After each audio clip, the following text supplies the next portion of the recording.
You ever heard of Holland Oates? Maybe you have. Maybe you thought it was Holland Oates. It was Hall. No, Holland Oates, you're like Peter Gabriel.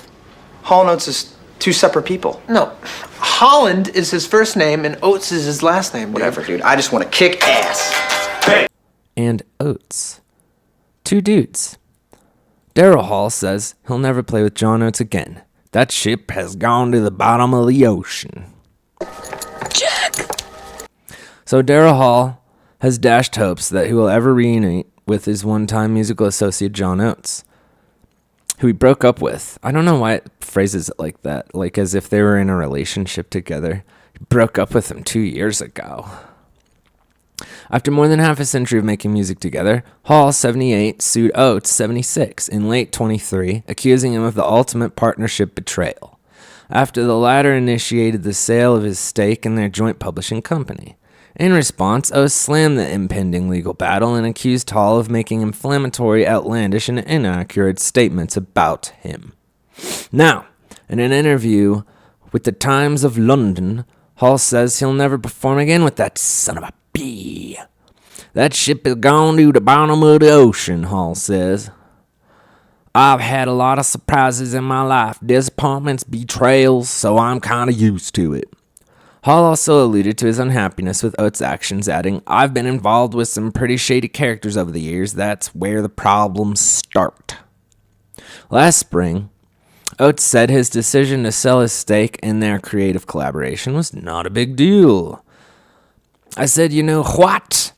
Daryl has always wanted to be his own man. I said, I'm going to give him that opportunity to do that. If I sell my half, he could do what he wants. And it was kind of ruining my life, to be honest with you. I wasn't happy. And I said, well, I'll step aside. People do it all the time. I mean, you look at all the artists who are selling all their catalogs, it's pretty common. It's not that big of a deal. But Daryl didn't like the idea that I would sell to a certain third party.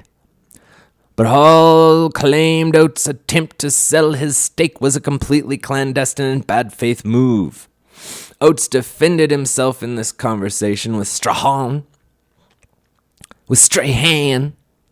by saying that despite their long-time affiliation, they operated very much as two separate entities.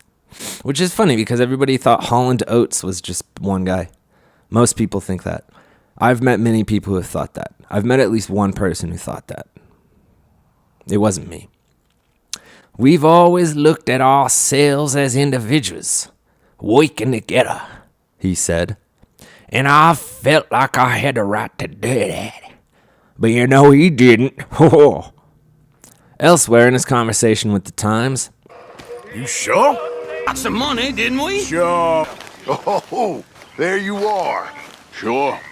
Hall said he was by far the bigger contributor to the worldwide success of Hall & Oates, who together sold more than 60 million records and notched 16 top 10 singles thanks to hits like Man Eater, Out of Touch, and Rich Girl. The songs with his lead vocal are the songs he wrote, and all the other ones, which is about 90%, are the ones I wrote, he said. Hall has recently started working with former Eurythmics member and producer Dave Stewart, releasing D, his sixth solo studio album, and first record in more than a decade last year. Stewart is a whirlwind, witty and amusing for sure, also manic. He never stops, Hall's told the Times.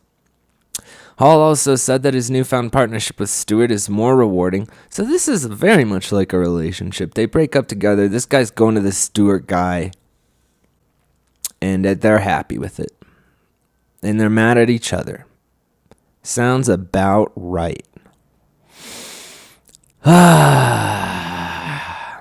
Well, that's a shame that these guys didn't really get along.